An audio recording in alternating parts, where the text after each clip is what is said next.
can.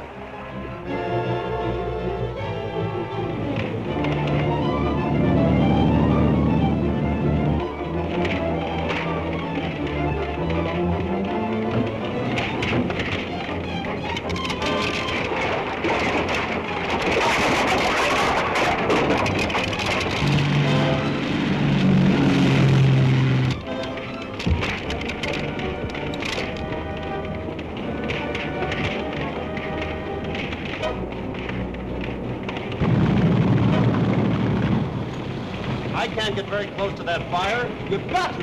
Dick Tracy's aboard that ship.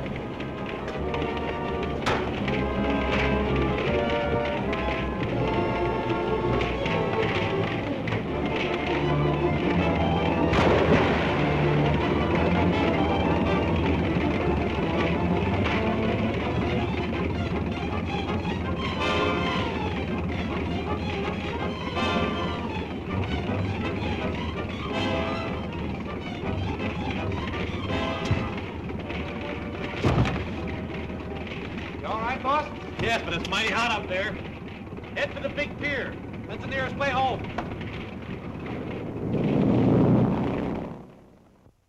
There we was, creeping along, and the Spider's men was all around us. And me, I was right behind Mr. Tracy, protecting him. When all of a sudden, just like a bolt of thunder, 6 men jumped on us. I bet you were scared, Mike. Who, me? Say, it takes more than 6 men to scare me. Why, I already had 3 of them down. And I was getting ready to tackle the 4th one when 6 more of them jumped on me. And I looked all around, and there was a half a dozen more coming right at us. Well, how many did that make, Mike? Huh? Oh, 22. Well. Now, as I was saying... Well, I only count 12. Now, don't interrupt me, Junior. And then what did you do, Mr. McGurk? Well, now, I know that something had to be done real quick, or else they'd get Mr. Tracy. Mike McGurk. Well, how do you do, Miss Andrews? Oh, hello, Mr. Odette. Mr. Potter. Well, here I am again, always turning up like a bad penny. Why, not at all, Mr. Odette. You're always welcome, you know that. Thank you. I suppose there's nothing new regarding Mr. Tracy's brother? Not a thing. Gordon's disappearance remains as much a mystery as ever. Well, I suppose we'll just have to keep on hoping for the best. By the way, whatever happened to that engraver? The one the Spider's ring tried to kill when he refused to make the counterfeit plates for him. Why, nothing that I know of. He's probably still in the hospital. That was a most amazing case. How Mr. Tracy rescued him and almost lost his own life doing it. That all goes with the job of a G-man, Mr. Odette. Yes, I suppose it does. Well, tell Dick we dropped in, will you? Oh, I shall be glad to. Thank you. Goodbye. Goodbye. Goodbye, Mr. Potter. Goodbye. But the first place the Spider's ring took you to, Mr. Coulter, can you give me any idea where that is? Well, when my mind became clearer, I discovered I could see under the blindfold. The walls were paneled to the floor. Must have been a rather large house to have paneled walls. Did you see anything else? Any of the people? I was afraid to try, but I did see a large black cat in the room, and I heard a man walking. It sounded like he was lame. Could you see his feet? Hello, Doctor. Glad to see you, Mr. Tracy. Well, we're losing our patient today. How's that? Mr. Coulter's family are anxious to have him at home. They called me again just now, and I agreed to let him go this afternoon on one condition. That the bandages are not to be removed until I say so. That suits me. They're sending a car for you at 3 o'clock. I'll leave word at the desk to have you ready. Doctor, could I see you alone in your office for a few minutes? Why, yes, of course. I'll be in my office. I'll see you there in about 10 minutes.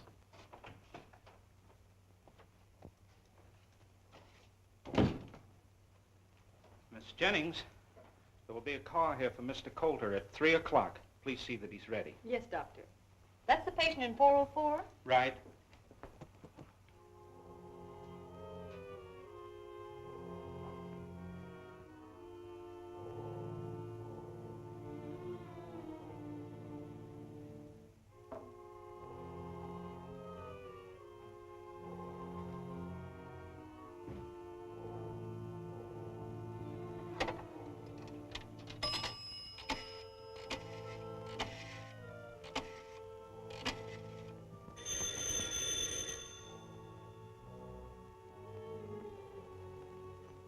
Hello?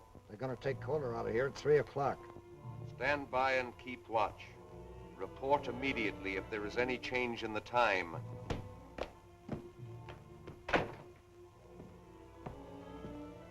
So they're taking Coulter home at 3 o'clock. They're calling for him at 3 o'clock, but they'll never take him home. Coulter carries the mark of the spider, and no man has ever borne that mark and lived. Well, that is very true, but... There must be no exception. Gordon is right, Moloch. It will serve as a warning to Dick Tracy that the spider never sleeps. Very true, only it is too bad that we must abandon our plan to have him make the counterfeit plates. Coulter is such an expert engraver. But he has already refused.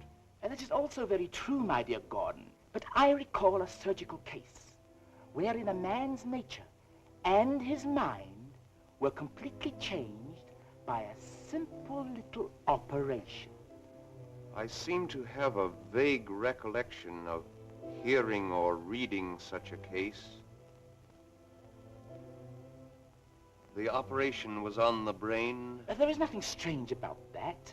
Such cases have always received considerable publicity. You undoubtedly read of it in the newspapers. Then you believe such an operation would bend Coulter to our will? I know it would. Then it shall be done. There is just time to countermand my previous plan and make new arrangements. But at 3 o'clock, Coulter will be here.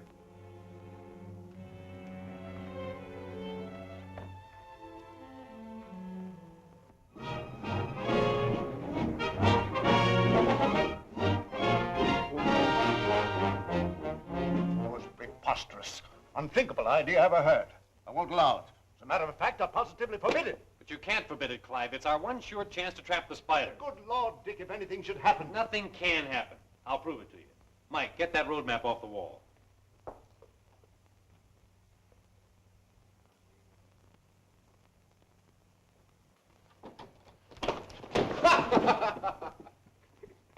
You're a lot of help. Come here. Well, I got the map, didn't I?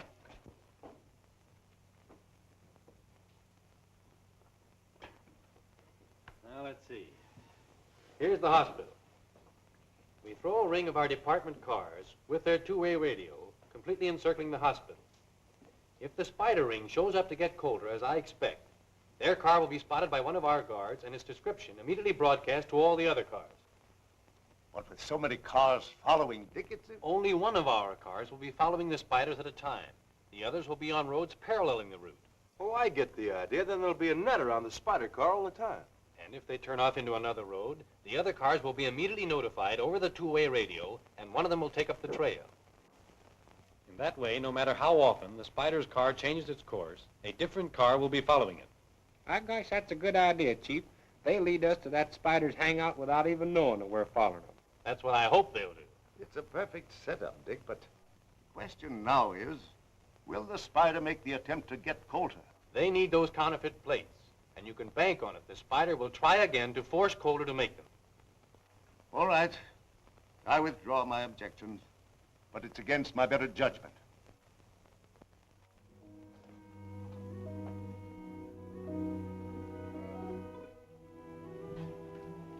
This is that third-degree burn case, Miss Jennings. Yes, Doctor.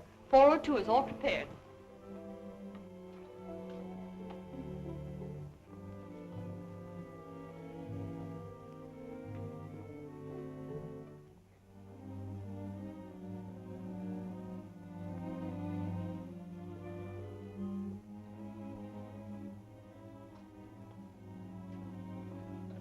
You may go now, Miss Jennings. This nurse will be all the help I'll need. Very well, Doctor.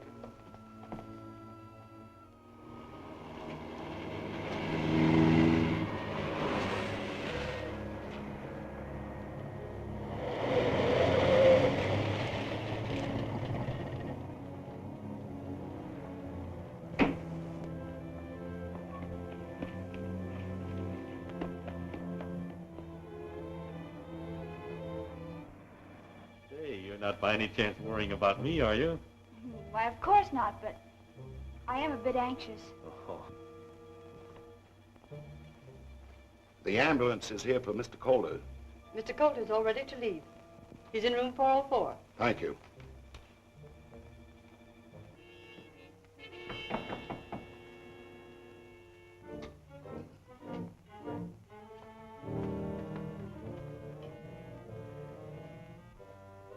All right, Mr. Calder, the ambulance is here. I recognize that voice, Miss Andrews.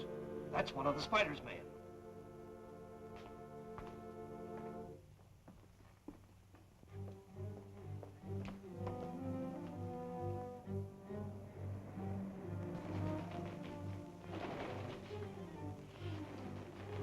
There's the signal. Stand by, everyone. Jackson calling. He'll be leaving any minute now.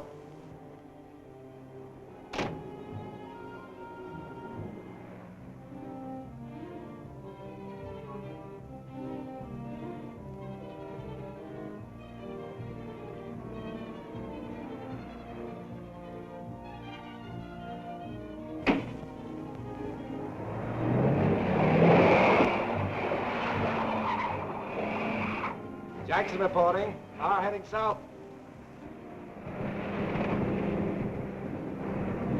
Start rolling.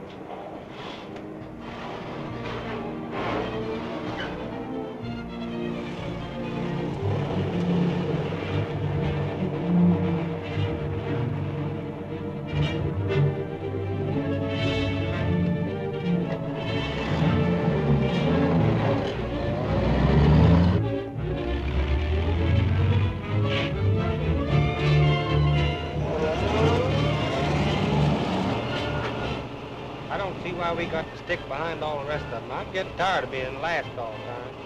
Well, no use taking any chances on the spider's men recognizing us, Mike. Then they'd know something was up.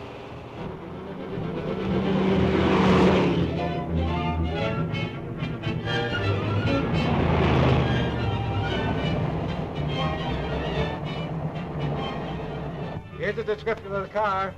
A white ambulance. No distinguishing marks. Speed 30. Passing Kane Boulevard. Jackson. Kane Boulevard. See where that is. Here it is. You gonna mark where the G-Man cars are, Mr. Anderson? Sure thing, Junior. There's 3 of them spread out over there, 3 over here. Gosh, the spider's car's right between them.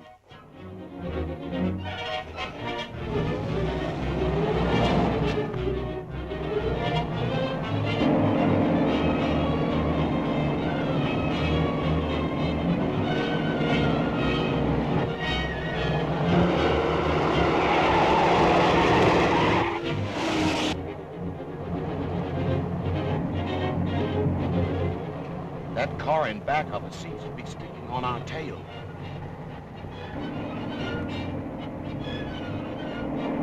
I'll turn off at Chester. Watch if it follows. Right.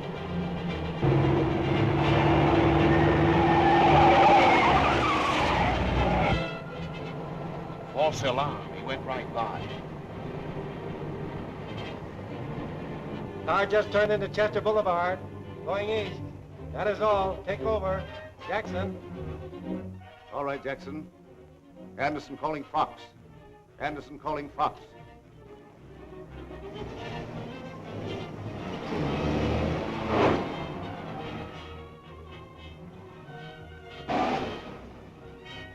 Come on, Coulter. You're getting out here. Yes, it's not wise to keep the spider waiting.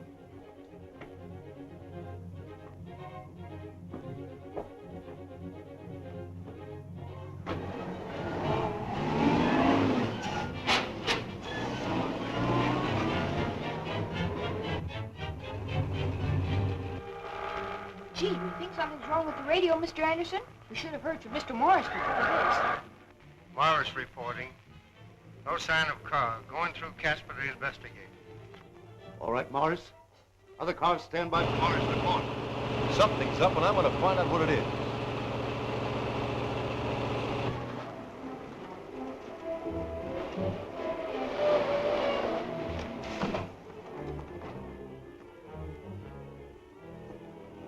Why, he's gone. They've switched cars.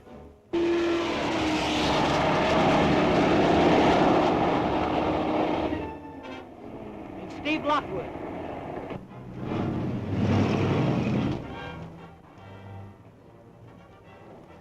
Hey, what's up? That's what we'd like to find out. Here's the ambulance, but Dick Tracy and the Spider Gang have disappeared. So there's been another car here. Did any car turn out of Casper while you were watching? Yeah, a flower slide delivery car headed south. That's it. They switched Dick into that florist truck. Quick, broadcast a description of that truck to the other cars. Come on, Mike. Gotta locate that truck.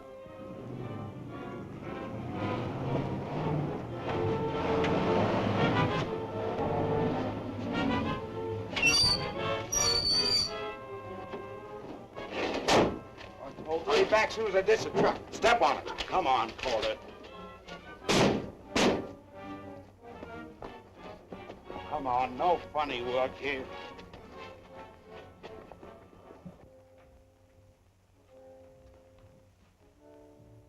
Welcome, my dear Mr. Coulter. We are delighted to see you again. We're wasting time. Take Coulter to the operating room. All right, stick him up. Get over there. Get over there. Now, back up. Back up!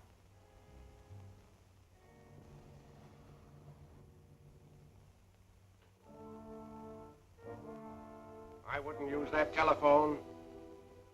Drop that gun.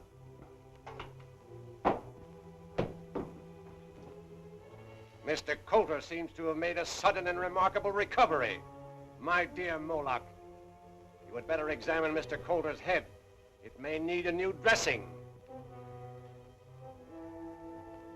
Dick Tracy. Seems your wish has come true. Dick Tracy is here to take Mr. Coulter's place. A marvelous opportunity.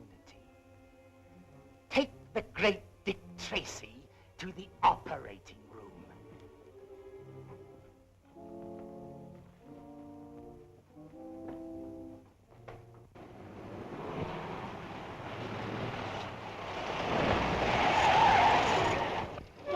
Why, you that blame up here? Hey, did you see a florist truck go by here? Yeah, I seen it. Went by here going lickety-lickety. He was really going. Was the truck going straight? No, he turned off up there on the curve by the old powerhouse, 90 miles an hour. It's a wonder he didn't up. He might have turned over.